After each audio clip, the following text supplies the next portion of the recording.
Bonjour chers élèves, bienvenue à notre séquence, la suite de notre cours sur la comparaison des fonctions numériques à variables réelles.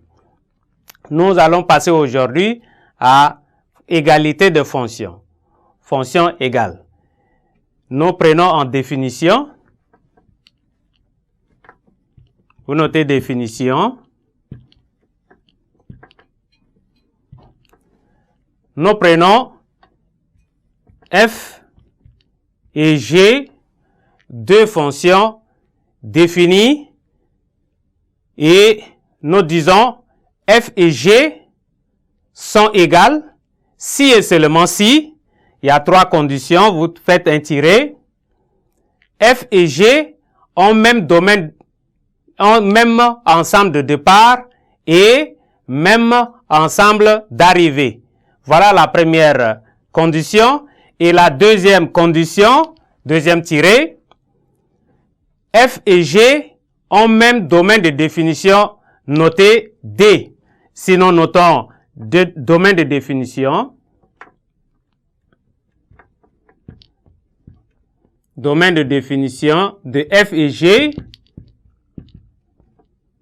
Nous notons l'ensemble D qui est le domaine de définition de f et g.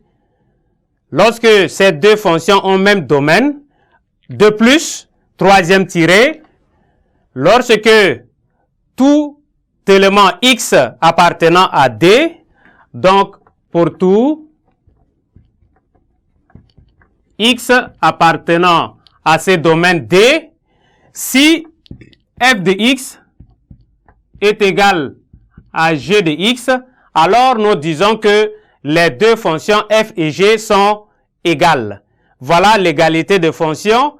Maintenant, nous enchaînons dans le même sens la restriction. Parce que on peut avoir un domaine et puis réduire notre fonction sur un domaine qui est inclus dans ce domaine D. Alors, nous parlons de la restriction.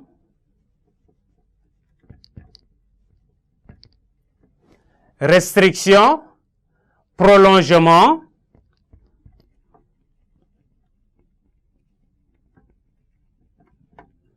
prolongement d'une fonction.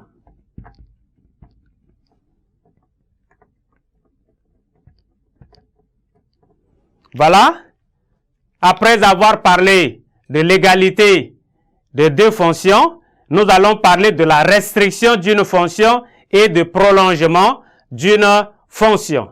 Si nous prenons un exemple, si en exemple nous prenons f de x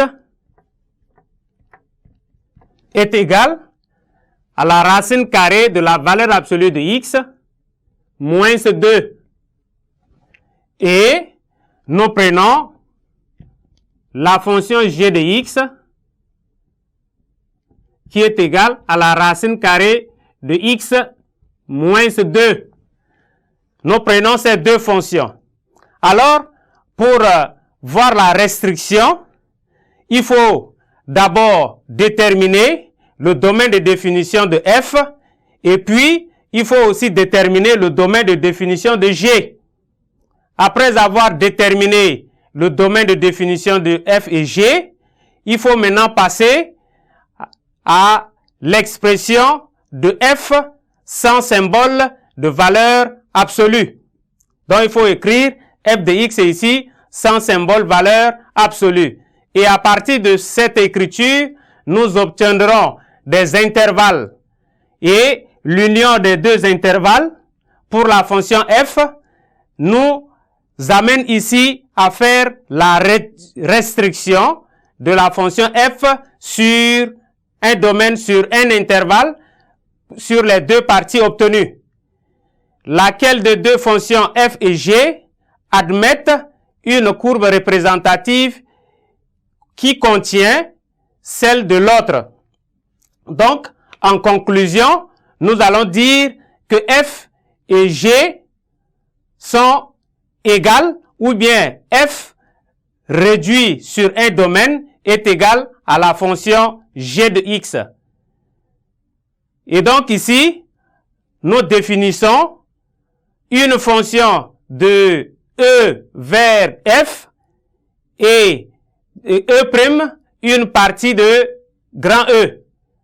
On appelle restriction de la fonction F à E' ou bien sur l'ensemble E', la fonction G définie de l'ensemble E vers grand F.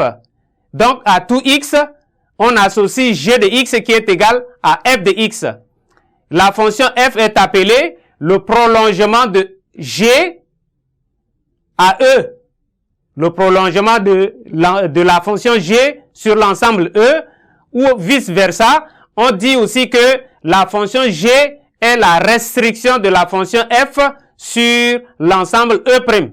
Merci et espérons nous retrouver la séquence prochaine.